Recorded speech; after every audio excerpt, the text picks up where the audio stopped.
ለዚህ ማይክሮሶፍት ኤክሴል ላይ ኮለመን A ኮለመን B ኮለመን C ኮለመን D ኮለመን E ኮለመን F ኮለመን G የሚባላለን ማለት ነው።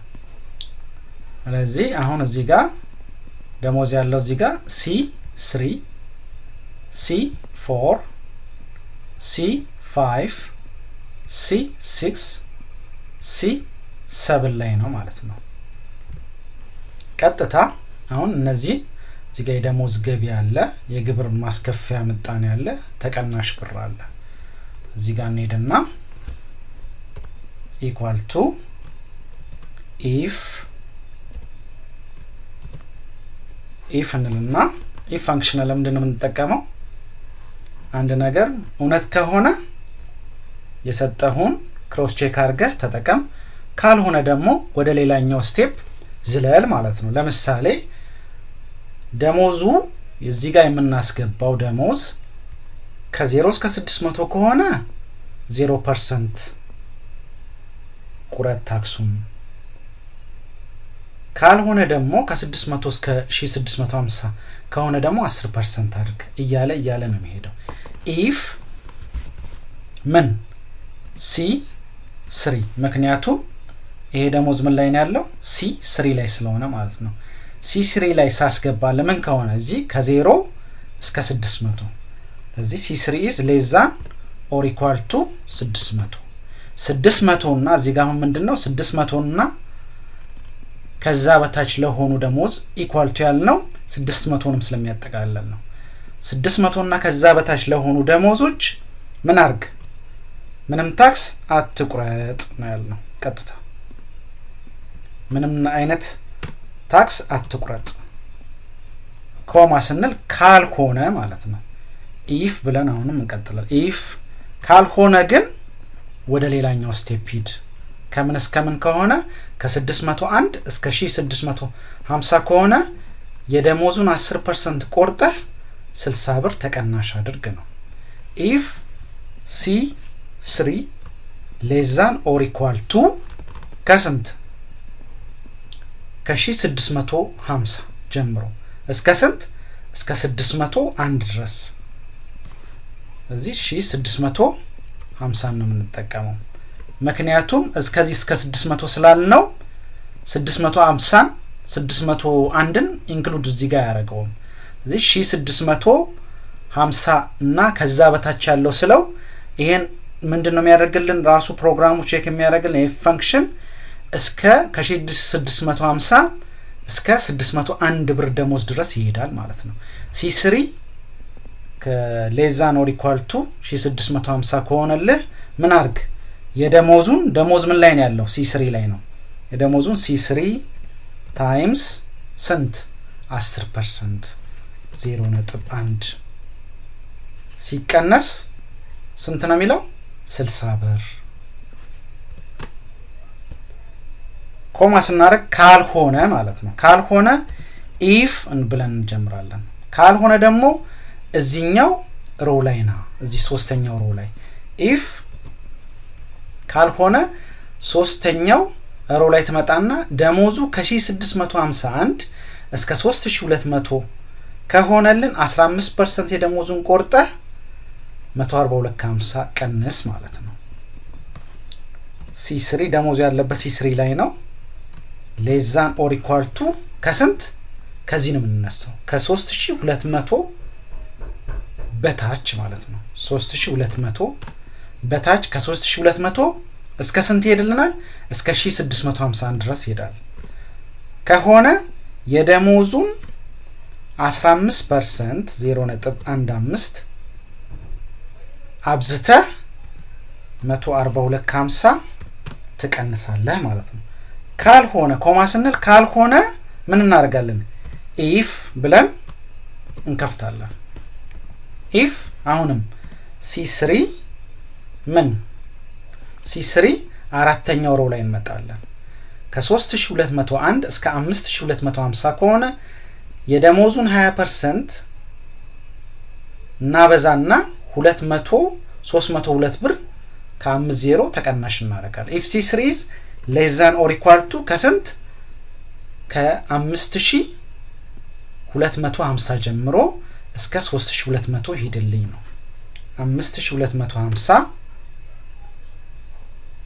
ድረስ ከሆነልን ከ5250 እስከ 3201 ብር ሬንጅ ውስጥ ከሆነ ምን አርግ ነው C3 ታይምስ 20% 0.2 ሲቀነስ ስንት 302 ከ50 ይሆናል ማለት ነው 302 ከ50 ይሆናል ማለት ነው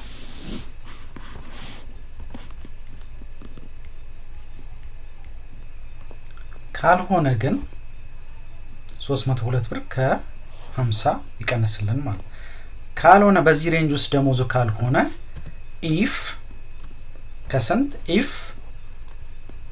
ከ5251 እስከ 7800 ከሆነ የደሞዙን 25% ታበዛና 565 ተቀናሽ ይሆናል ማለት ነው if ደሞዝ ስንት ላይ ነው የተቀመጠው C3 ላይ ነው if C3 is less than or equal to ከስንት ከ7800 ከሆነ ምን ታረጋለህ የደሞዙን ስንት ፐርሰንት 25% 0.25 ሲቀነስ ተቀናሹ 565 ይሆናል ማለት ነው 565 ካልሆነ if ምን ከሆነ ከ7801 እስከ 10900 ከሆነ የደሞዙን 30% ታበዛና 955 ተቀናሽ ይሆናል ማለት ነው if C3 is less than or equal to ስንት ከሆነ less than or equal to 10900 እና 7801 ድረስ ሬንጁ ከሆነ 10900 ከሆነ የደሞዙን ደሞዙ ማለት C3 ነው ታይምስ በስንት በ30% ሲቀነስ 955 ብር ማለት ነው 955 ብር ይሆናል ማለት ነው ካልሆነ ግን if ምን እናደርጋለን C3 ምንድነው ከ10900 ብር በላይ 10900ን አያጠቃልልም ከ10901 ብር እና ከዛ በላይ ከሆነ የደሞዙን 35% ታበዛና 1500 ብር ተቀናሽ ይሆናል ማለት ነው እዚህ ጋር ምንድነው የምናደርገው በላይ ስለሚል C3 is greater than 10900 ማለት እንችላለን ካልሆነ ግን ምን ማድረግ እንችላለን C3 is greater than or equal to ከስንት ከ10901 ብር 10901ንም ያጠቃልላል ነገር ግን 10900 ካላችሁ እቺኛዋን ኢኳልቱን ታጠፋላችሁ ማለት ነው ከ10901 ብር በላይ ካልሆነ ግን greater than 10900 ጀምሮ ግን 10900ን አያጠቃልልም ከሆነ የደሞዙን ደሞዙ ማለት C3 ነው ታይምስ 0.35 35% ታበዛና 1500 ብር ተቀናሽ ታረጋለህ 1500 ብር ተቀናሽ እናረጋለን ስለዚህ አሁን ምንድነው የምናረጋው ስንት if ተጠቅመናል 1 2 3 4 5 6 7 ስንት ኦፍ ከፍተናል 7 ስለዚህ 7 እንዘጋለን 1 2 3 4 5 6 7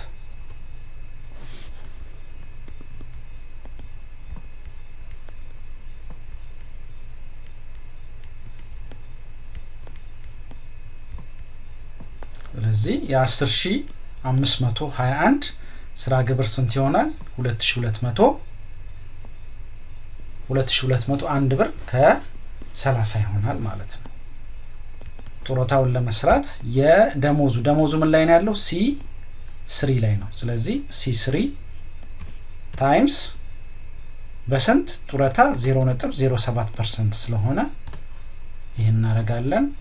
ጠቅላላ ተቀናናሽ ማለት ምንድነው? ይሄኛው የሥራ ግብሩ ሲደመር ጡረታ ይሆናል ማለት ነው። ስራ ግብሩ ሲደመር ጡረታው ጠቅላላ ተቀናናሽ ይሆናል ማለት ነው። ሌሎችም ካሉ ማስገባት እንችላለን ማለት ነው። የተጣራውን ለማግኘት እንዴት ነው የምናደርገው? ኢኳል ቱ ይሄ ደሞዙ ስንት ነው? C3 ማይነስ ምን ይሆናል? እቺ ጠቅላላ ተቀናናሽ F3 ማለት ነው። ተጣራው 7583 ከ23 ሳንቲም ይሆናል ማለት ነው።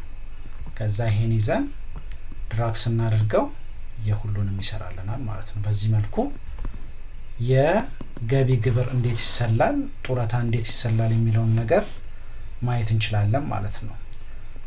በዚህ መልኩ እያንዳንዱ ኢፍ ፋንክሽንን ተጠቅመን እንዴት የደሞዝ ገቢ ግብር እንሰራለን፣ ጡረታ እንዴት እናሰራለን፣ ጠቅላላ ተቀናናሽ እንዴት ነው የምንሰራው፣ ጠራ ክፍያውን እንዴት በማይክሮሶፍት ኤክሴል ላይ እንሰራለን የሚለውን ዛሬ አይተናል። ስለዚህ ቪዲዮውን ከወደዳችሁት ላይክ፣ ሼር እና በተጨማሪም ጥያቄ ካላችሁ ኮሜንት ላይ አስፍሩልኝ። ለቻናሉ አዲስ የሆናችሁ ደግሞ ሰብስክራይብ አድርጉ። አመሰግናለሁ።